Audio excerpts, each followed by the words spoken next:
నమస్తే అన్న అందరికీ. సో, మన వీడియోస్ మనం ఇంతకుముందు బజాజ్ ప్లాటినా గురించి రివ్యూ ఇవ్వడం జరిగింది. సో, దానికి ఒక అన్న కామెంట్ చేశాడు. సో, అన్న 2025లో ఒకటి బజాజ్ ప్లాటినా 110 తీసుకున్నాడంట. సో, రన్నింగ్‌లో అది మామూలుగా క్లచ్ పట్టుకునే పాటికి బండి అనేది స్టాప్ అవుతుందంట. సో, దాని సొల్యూషన్ చెప్పు బ్రో అన్నాడు. సో, ఆ బ్రో కోసం ఈ వీడియో.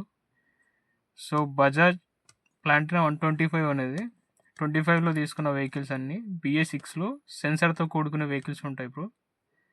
ఎలా అంటే ఇప్పుడు మనకి ఆర్పిఎం తక్కువ ఉన్నా, సో మా సెన్సార్ ప్రాబ్లం ఏదైనా డస్ట్ కానీ వాటర్ కానీ పోయి సో సంథింగ్ అట్లాంటివి ఉంటాయి. సో మీరు వెహికల్ ఆర్పిఎం అనేది కొంచెం పెంచుకోవాలి. సో ఇంజన్ స్టార్ట్ చేసి చూడాలి ఆర్పిఎం అనేది మామూలుగా రన్ అవుతుందా లేదా స్మూత్ అని, లేదంటే సడన్గా ఆగిపోతుందా అనేది. సో మీరు ఆర్పిఎం అనేది కొంచెం పెంచుకుంటే దాని సొల్యూషన్ అనేది ఆటోమేటిక్గా జరుగుతుంది. అలాగే మనకి ఏంటంటే క్లచ్ అడ్జస్ట్మెంట్ అనేది ఒకటి ఉంటుంది. అది అది సరిగా లేకపోయినా కూడా బండి అనేది ఆటోమేటిక్గా అయిపోతూ ఉంటుంది. మనకు ఇప్పుడు పరిష్కారం ఏంటంటే దానికి మనము ఆర్పిఎం తగ్గించడం అనమాట, అంటే పెంచడం అనమాట. ఆర్పిఎం అనేది అది తగ్గించి ఉంటుంది. సో కొన్ని బండ్లకి బిఎస్ అనేది కొంచెం ఆర్పిఎం తగ్గి ఉంటుంది. దాన్ని పెంచుకునే మార్గం చూసుకోవాలి. సో ఫస్ట్ ఇంజిన్ అయితే స్టార్ట్ చేసుకొని ఆర్పిఎం అంటే మనకు అంటే కంటిన్యూగా స్టార్టింగ్లో ఉంటుందా లేదంటే సడన్గా ఆగిపోతుందా అనేది. అట్లా ఆగిపోయిందంటే మనకి ఏంటి మెయిన్ రీజన్ ప్రాబ్లం ఏంటంటే ఆర్పిఎం అనేది ఆటోమేటిక్గా పెంచుకోవాలి బ్రో. మనం కొంచెం చూసుకోవాలి. ఒక మెకానిక్ దగ్గరికి వెళ్ళి లేదంటే షోరూమ్ సర్వీస్ పాయింట్కి వెళ్ళి సో అక్కడ ఆర్పిఎం అనేది కొంచెం పెంచుకునే దానికి చూసుకోవాలి. తర్వాత క్లచ్ కేబుల్ కూడా ఫ్రీ ఉండాలి. సో అది కొంచెం క్లచ్ కేబుల్ అనేది ప్రతి 20 కిలోమీటర్లకి ఒకసారి చేంజ్ అయిపోయాలి. సో మీరు కొత్త వెహికల్ అంటున్నారు కాబట్టి అది కేబుల్ అనేది ఫ్రీ మూవ్ అవ్వాలి. కొంచెం ఫ్రీ ఉంటేనే మనకు వెహికల్ సడన్గా ఆగిపోకుండా మూవ్ అన్నీ నీట్గా అవుతాయి. ఇంకోటి మనకు బజాజ్ ప్లాటినాలో వచ్చిన అప్డేట్ ఏంటంటే సైడ్ స్టాండ్. ఇప్పుడున్న సెన్సర్లో వెహికల్కి సైడ్ స్టాండ్ నీట్గా అంటే మొత్తానికి ఫోల్డ్ చేయకపోయినా ఆటోమేటిక్గా ఆగిపోతూ ఉంటాయి. సో ఇప్పుడు వచ్చిన 25లో సెన్సర్ల వెహికల్ కాబట్టి ఏదైనా డస్ట్ పట్టినా మామూలుగా ఏదైనా దుమ్ము పట్టినా సెన్సర్లు అనేది ఆటోమేటిక్గా వర్క్ అవ్వడం ఆపేస్తాయి అన్నమాట. సో మనం ఏం చేయాలంటే అప్పుడు మామూలుగా సెన్సర్ ఏదైనా సర్వీస్ పాయింట్కి వెళ్ళి మీ దగ్గరలో ఉన్న బజాజ్ షోరూమ్ వాళ్ళ సర్వీస్ పాయింట్కి వెళ్ళి, మీరు కొత్త వెహికల్ కాబట్టి దాదాపుగా మనకు 5 years వారంటీ కూడా ఇస్తాడు.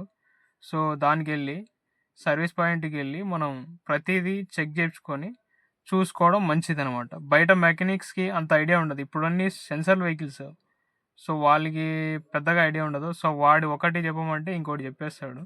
సో అదొకటి. ఇంకోటి మామూలుగా క్లీనింగ్ అనమాట. ఇది 2025లో మనకు వచ్చే ఫ్యూల్ ఇంజెక్షన్ అని ఒకటి ఉంటుంది. సో మోడల్ని బట్టి అది చేంజ్ చేస్తూ ఉండాలి. వెహికల్ అట్లా ఆగిపోతూ ఉందంటే టోటలీ బాడీ క్లీనింగ్ అంటే మామూలుగా మనం ఫ్యూల్ ఇంజన్ అని ఒకటి వస్తుంది మనకి షోరూంలో. దాన్ని మనం వాళ్ళకి అది చూపినామంటే టోటల్ బాడీ క్లీనింగ్ చేసి మనకి వెహికల్ ఇవ్వడం జరుగుతుంది. అదొక పాయింట్. తర్వాత ఈసీయూ ఏంటంటే కొన్ని కొత్త వెహికల్కి ఈసీఎం అనేది మామూలుగా సాఫ్ట్వేర్ అప్డేట్ అనమాట. అది ఇప్పుడు అన్నీ BS6 వెహికల్సే కాబట్టి సాఫ్ట్వేర్ అప్డేట్ కింద ఉంటాయి. మన సాఫ్ట్వేర్ అప్డేట్ కొంచెం ఏదైనా మనకు న్యూ వెహికల్స్తో వాడు అప్డేట్ ఇస్తూనే ఉంటాడు. ఇప్పుడు మొబైల్స్లో అయితే ఇప్పుడు ఎలా అప్డేట్స్ మనకి ప్రమోట్ చేస్తూ ఉంటాడో దీనికి కూడా వెహికల్స్ కూడా ప్రమోట్ చేస్తూ ఉంటాడు.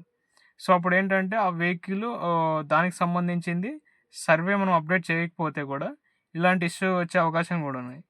మీరు ఏం చేశారంటే ఆ సాఫ్ట్వేర్ అప్డేట్ కూడా, లేదంటే పార్క్ ప్లగ్ కూడా. సో అదొక పాయింట్. పార్క్ ప్లగ్ అనేది మనం సరిగ్గా పని చేయకపోతే కూడా వెహికల్ ఆగిపోయే అవకాశం ఉంది. అదొకటి చూసుకోవాలి. మెయిన్గా సాఫ్ట్వేర్ అప్డేట్స్ ఏమైనా ఉన్నాయా అందులో. మళ్ళీ ఇది మనకు BS6 వెహికల్ కాబట్టి సో షోరూమ్కి వెళ్ళి ప్రతిదీ A to Z చెక్ చేసుకొని మీరు చర్యలు తీసుకుంటే మంచిది బ్రో. మళ్ళీ మామూలుగా బయట మెకానిక్స్ ఉంటారు, వాళ్ళకి పెద్దగా ఐడియా ఉండదు సెన్సార్ వెహికల్స్ గురించి. సో ఎట్లా అంటే షోరూంలో అయితే మనకి సర్వీస్ పాయింట్లో మనకి మీ బండి యాక్చువల్గా 2025 కాబట్టి 5 సంవత్సరాలు వారంటీ ఉంటుందన్నమాట. సో, బయట మెకానిక్‌లు చూపించడం కంటే అధికారిక బజాజ్ సర్వీస్ సెంటర్‌లో మీకు సర్వీస్ సెంటర్‌లో తీసుకెళ్ళి కంప్యూటర్ స్కాన్ అని ఒకటుంటది. ఆ వెహికల్‌ని కంప్యూటర్ స్కాన్ చేస్తారు. సో, ఏ సెన్సార్ డిలీట్ అయింది, ఏ సెన్సార్ మిస్ అయిందనేది ప్రతి ఏదైనా దాంట్లో ఇష్యూ ఉంటే ఆ సెన్సార్‌లు వాళ్ళు మిషన్‌లో పెట్టి దాన్ని డిలీట్ చేసి, మళ్ళీ మీకు రీమోడల్ చేసి, లేదంటే సాఫ్ట్‌వేర్ అప్డేట్ చేసి, మీకు వెహికల్ అనేది మీ చేతికి ఇవ్వడం జరుగుతుంది. సో, ఇవే బ్రో పాయింట్ ఆఫ్ కొన్ని పాయింట్లు. ఆర్‌పిఎం తగ్గి ఉండడం గానీ, బండి ఆపుకోవడానికి. స్టాండ్ సెన్సార్ గానీ, సో, అదొకటి. ఇంకొకటి మామూలుగా సాఫ్ట్‌వేర్ అప్డేటు. సో, ఇవే మెయిన్‌గా బండి ఆఫ్ అవ్వడానికి సెన్సార్లు వెహికల్స్ కాబట్టి BS6లు. సో, ఈ పాయింట్ ఆఫ్ మీద మీరు వెళ్ళి సర్వీస్ పాయింట్‌లో చెక్ చేపించుకున్నారంటే ప్లాటినా ఎవరీ గ్రీన్ వెహికల్ అనమాట. నేను వాడుతున్న ఇప్పటికైనా నేను వాడుతున్న ప్లాటినా 110. నేను 21లో తీసుకున్నా. సో, వెహికల్ ఎట్లుంటదంటే స్మూత్ అండ్ కండిషన్ ఎక్సలెంట్‌గా ఉంటది. వేరే వెహికల్‌తో కంపేర్ చేస్తే. అక్కడ చిన్న వెహికల్ అని చెప్పలేం. ఇక్కడ పెద్ద వెహికల్ అని చెప్పలేం. సో, పల్సర్‌కి ఇంచుమించు దగ్గరగానే ఉంటది. సీసీ వచ్చి మనకు అక్షరశః 115 వస్తది. 110 అయినా 115 సీసీ వస్తుంది. సో, వెహికల్ పల్సర్ 125కి మించి ఉంటుంది. సో, వెహికల్ పర్ఫార్మెన్స్ కావచ్చు, ప్రతీది కావచ్చు. 100తో కంపేర్ చేసుకుంటే 110 చాలా బాగుంటుంది. సో, చిన్న చిన్న తప్పులు మనం ముందుగానే పసిగట్టి వాటిని కాకుండాట్ల ముందుగానే చేసుకుంటూ మనం బయట సర్వీస్ చేసుకోకుండా మామూలుగా మెకానిక్స్ దగ్గర చేసుకోకుండగా సర్వీస్ పాయింట్‌కెళ్ళి అక్కడ షోరూమ్ ట్రాక్ లాగా మెయింటైన్ చేస్తే వెహికల్స్ అనేది యాజ్ ఎ షోరూమ్ వెహికల్ లాగా ఉంటాయి మనకు ఎప్పటికెప్పుడే. సర్వీస్ మామూలుగా 2 మంత్స్‌కి ఒకసారి. మామూలుగా ఆయిల్ చేంజ్ ఎట్లా ఉంటదంటే ఇక్కడ ఇచ్చేది మనకి బేసిక్‌లీ 2000 కిలోమీటర్లకు ఒకసారి ఇస్తాడు. సో, దాన్ని తప్పక ముందే ఇంకా 1900 కిలోమీటర్ల ముందే మనం ఆయిల్ చేంజ్ చేసుకున్నామంటే మన వెహికల్ అనేది ఫుల్ ఆఫ్ కండిషన్‌లో ఉంటది. Thank you to everyone.